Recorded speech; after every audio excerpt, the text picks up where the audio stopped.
नमस्कार, खबरों की खबर में आपका स्वागत है। कांग्रेस में अब एक बड़ी फूट की तैयारी चल रही है क्योंकि कांग्रेस अब राहुल और राहुल के विरोधियों के बीच बट गया है। एक तरफ राहुल के समर्थन में कुछ नेता आए हुए हैं तो दूसरे तरफ राहुल की नीतियों के विरोध में जो नेता खड़े हैं, जो वरिष्ठ नेताओं के साथ अब कुछ युवा नेता जो राहुल से खफा हैं वो भी इनके साथ जुड़ गए हैं और बिल्कुल कांग्रेस में दो गुट बन गया है। और उन दो गुटों के बीच अब जो कांग्रेस के इंटरनल प्लेटफॉर्म पर आवाजें उठ रही थी उससे बाहर हटके सोशल मीडिया पर भी हंगामा चलने लगा है। अब सोशल मीडिया पर दोनों गुट एक दूसरे के साथ टकराव करने लगे और इसके बाद अब पत्रकारों से, रिपोर्टर से भी राहुल गांधी के गुट के लोग बोलने लगे हैं कि जिन नेताओं को दिक्कत है वो अपनी दिक्कतों को पार्टी के प्लेटफॉर्म पे रखें, न कि सोशल मीडिया पर इसकी बात करें। रणदीप सुरजेवाला ने रिपोर्टर्स को मीडिया के सामने ये एक्सेप्ट किया कि पार्टी के अंदर गुटबाजी तो चल रही है, क्योंकि जिस तरह से उन्होंने बताया कि पार्टी के अंदर जो लोग सोशल मीडिया पर एक्टिव हैं और सोशल मीडिया पर पार्टी के इंटरनल मामलों को उजागर कर रहे हैं, उन्हें अब पार्टी के अंदर ये बातें करनी चाहिए, सोशल मीडिया पर इसे नहीं ले जाना चाहिए। ये जो बोलना था वो रणदीप सुरजेवाला का था और उसके बाद दिग्विजय सिंह भी इस मैदान में उतर गए और उन्होंने राहुल गांधी का सपोर्ट करना शुरू कर दिया, क्योंकि ये जो दो गुट बना हुआ है उसमें एक तरफ राहुल गांधी के समर्थक हैं तो दूसरी तरफ राहुल गांधी की नीतियों के विरोधी, जो कहना चाहते हैं कि राहुल गांधी जिस नीति पर चल रहे हैं उसके कारण कांग्रेस की स्थिति लगातार कमजोर हो रही है। और इसीलिए जो पिछले दिनों एक बैठक बुलाई गई थी, सोनिया गांधी उस बैठक का नेतृत्व कर रही थी और उनके साथ सोनिया के टीम के कुछ नेता थे और दूसरे तरफ राज्यसभा में जो अभी चुन के गए हैं कांग्रेस के नेता वो लोग शामिल थे। और वहीं पर दोनों गुटों के बीच जो वरिष्ठ नेता थे और जो राहुल गांधी के वो लड़के जो अभी राज्यसभा में राहुल गांधी की कृपा से गए हैं, उन्होंने उन लोगों पर निशाना साधना शुरू कर दिया था। और गुलाम नबी आजाद, आनंद शर्मा, पी चिदम्बरम, मनमोहन सिंह, इसके साथ साथ अहमद पटेल, इन लोगों को राजीव सातव ने बेरी सभा में जो मीटिंग हो रही थी उस मीटिंग के दौरान नंगा कर दिया। उन्होंने सवाल उठा दिया कि आप लोग 10 सालों तक शासन किए हैं, 10 सालों तक इसमें से कई लोग यहां जो मौजूद हैं वो मंत्री रह चुके हैं, लेकिन अब जब आप आत्मावलोकन की बात करते हैं, पार्टी के अंदर झांकने की बात करते हैं, तो उसमें सबसे पहला मुद्दा यही उठेगा कि ये जो मंत्री 10-10 साल तक रहे, इन लोगों ने कांग्रेस के लिए क्या किया जो आज कांग्रेस की स्थिति खराब हो गई है। और 2004 और 2009 में जो कांग्रेस 200 सीटों के आसपास होती थी, आज 40 से 50 सीटों पर सिमट के रह गई है। ये सवाल जब उठाया गया तो कांग्रेस के कुछ वरिष्ठ नेता बिल्कुल गुस्से में आ गए और इन लोगों ने सातव के ऊपर हमला करना शुरू कर दिया। ये सातव के ऊपर हमला नहीं था, क्योंकि राजीव सातव को राज्यसभा भेजने में भी सबसे अहम भूमिका राहुल गांधी की रही है। राजीव सातव को महाराष्ट्र से जब राज्यसभा भेजा जाना था तो उस समय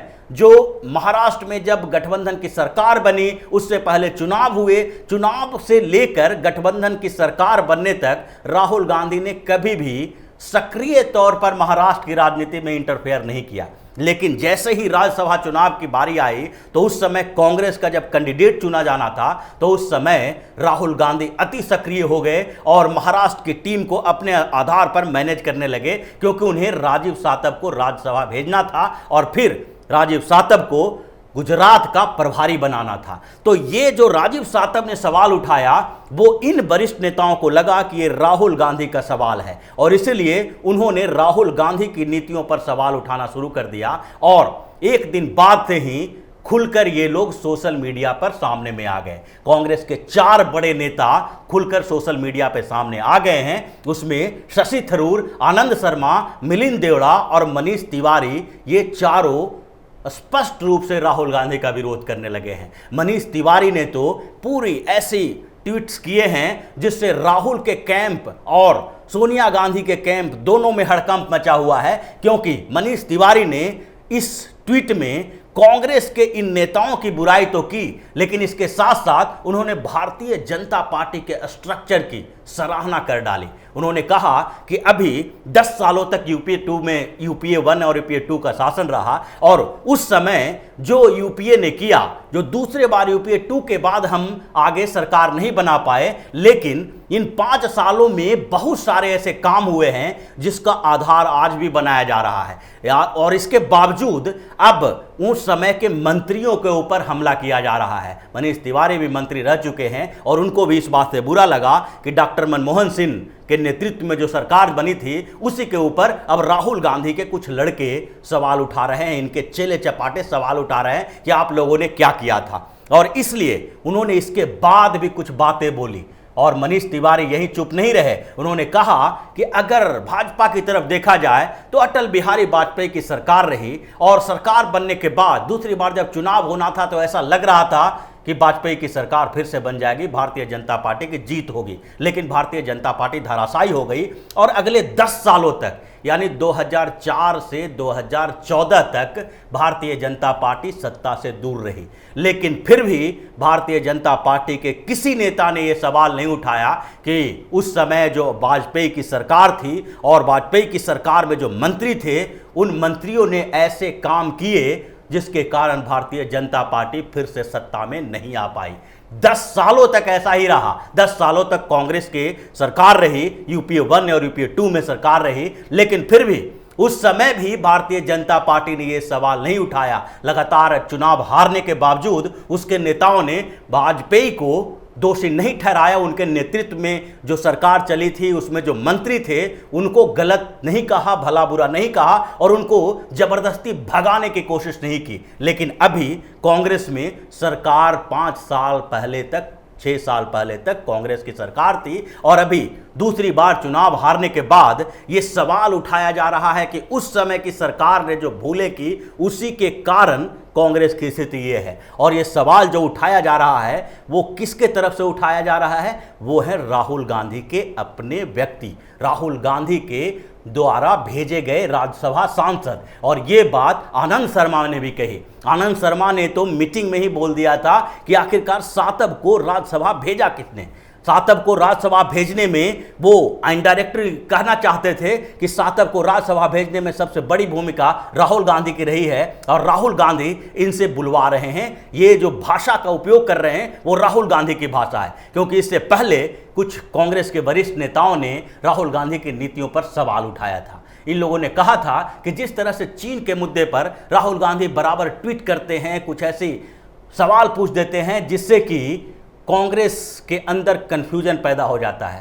कांग्रेस के कार्यकर्ता भी कंफ्यूज हो जाते हैं कि आखिर कांग्रेस मोदी सरकार के खिलाफ है या भारत के खिलाफ है, वो चीन के साथ है, पाकिस्तान के साथ है या भारत के साथ है। इस बात का कंफ्यूजन राहुल गांधी जैसे नेता पैदा कर देते हैं। और इनडायरेक्टली पिछले जो CWC की बैठक हुई थी उसमें यह बात कही गई थी, लेकिन इस बातों को दरकिनार कर दिया गया। और अहमद पटेल ने भी सॉफ्टली इसको हैंडल किया था पिछले CWC के बैठक में। उस समय अहमद पटेल ने कहा था कि हमें बैलेंस बना के चलना चाहिए। बैलेंस बनाने का मतलब था कि हम विरोध भी करें लेकिन डायरेक्टली प्रधानमंत्री नरेंद्र मोदी को निशाना न बनाएं, क्योंकि प्रधानमंत्री नरेंद्र मोदी को निशाना बना के पिछले चुनाव में हम उसका खामियाजा भुगत चुके हैं। और अगर आगे भी डायरेक्ट सिर्फ प्रधानमंत्री नरेंद्र मोदी को, अमित शाह को निशाना बनाते रहे, मुद्दों से भटक गए, तो ऐसी स्थिति में आगे भी कांग्रेस की ऐसी ही स्थिति रहेगी। और उनका इशारा राहुल गांधी की तरफ था। पी चिदम्बरम ने भी ऐसी ही बात कही थी। तो कांग्रेस के अंदर ये बातें उठी थी, लेकिन पिछले CWC की बैठक में जो खुन्नस था, जो बातें सामने आई और राहुल गांधी के लोगों ने जब बताया, तो इस बार वो टारगेट किए हुए थे कि जैसे ही अपने अंदर के आत्मावलोकन की बात होगी, कांग्रेस के संगठन की बात होगी, लीडरशिप की बात होगी, तो उस समय इन लोगों को इनकी औकात बताई जानी चाहिए। और यही समस्या हो गई पिछली बैठक में, और उसके बाद 2 फड़ों में कांग्रेस बिल्कुल बट गई है। शशि थरूर ने और मनीष तिवारी और आनंद शर्मा ने तो राहुल गांधी को टारगेट किया ही, उसके बाद मिलिंद देवड़ा भी इसमें उतर गए। मिलिंद देवड़ा जो युवा नेता हैं, अभी तक ये माना जा रहा था कि कांग्रेस में जो चल रहा है वो ओल्ड वर्सेस न्यू के बीच का जंग है, यानी कि बुजुर्ग नेता जो हैं एक तरफ हैं और युवा नेता एक तरफ हैं। लेकिन स्थितियां वैसी नहीं हैं। अभी जो स्थितियां हैं वो राहुल गांधी के समर्थक और राहुल गांधी के विरोधियों के बीच कांग्रेस पूरी तरह से बटी हुई है, क्योंकि युवा नेता मिलिंद देवड़ा भी हैं, संजय निरुपम भी हैं, प्रिया दत्त भी है और महाराष्ट्र के अलावा यूपी में जितिन प्रसाद भी हैं। ये सारे लोग जो हैं वो राहुल गांधी के नीतियों के कारण उनसे खफा हैं और इसी के कारण जब राहुल के विरोध में ये 4 बड़े नेता खड़े हुए तो उसके बाद उनके समर्थन में मिलिंद देवड़ा भी आ गए और धीरे धीरे दूसरे नेता भी उनके समर्थन में आने वाले हैं। ऐसी बात कही जा रही है कि ट्विटर, फेसबुक इन जगहों पर कमेंट लिख के किसी तरह से पार्टी में सुधार नहीं किया जा सकता। राहुल गांधी इस तरह के जो बयान जारी करते हैं, जिस तरह से भारतीय जनता पार्टी के नेतृत्व पर और नरेंद्र मोदी के ऊपर हमला करते हैं, उससे कांग्रेस का बड़ा नुकसान हो रहा है।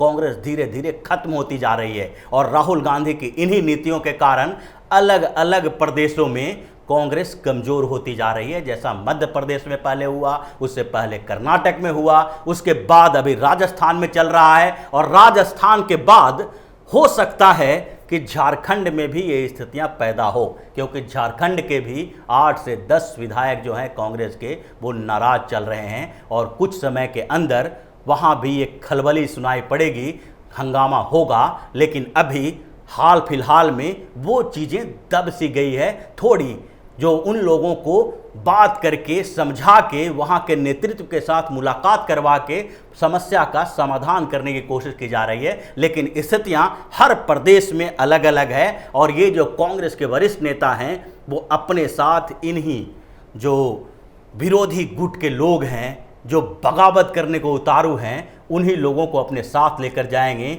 और इस बार कांग्रेस का जो विभाजन होगा, कांग्रेस में जो फूट पड़ेगी, वो 1967 वाले कांग्रेस के विभाजन से उसके आसपास की स्थितियां होगी, क्योंकि हर प्रदेश में राहुल गांधी से गुस्साए हुए कुछ नेता हैं और ये प्रादेशिक स्तर का जंग नहीं रह गया है, प्रादेशिक स्तर की गुटबाजी नहीं है, ये केंद्रीय नेतृत्व के स्तर की गुटबाजी है, जिसमें बहुत सारे नेता जो हैं वो CWC के मेंबर हैं। और इन लोगों ने पिछले दिनों ये भी बात कही थी कि अब राहुल गांधी सोनिया गांधी की बात नहीं मान रहे हैं। सोनिया गांधी की बात नहीं मानने का जो सवाल उठता है वो कहीं न कहीं अहमद पटेल की तरफ से आता है, क्योंकि अहमद पटेल ही ये बताते हैं कि सोनिया गांधी ने राहुल गांधी को कुछ बोला और वो उससे अलग हो गए, वो उसकी बात मानने के लिए तैयार नहीं है। तो अगर सोनिया गांधी की बात नहीं मानी जा रही है तो हम लोगों की क्या औकात रह जाएगी।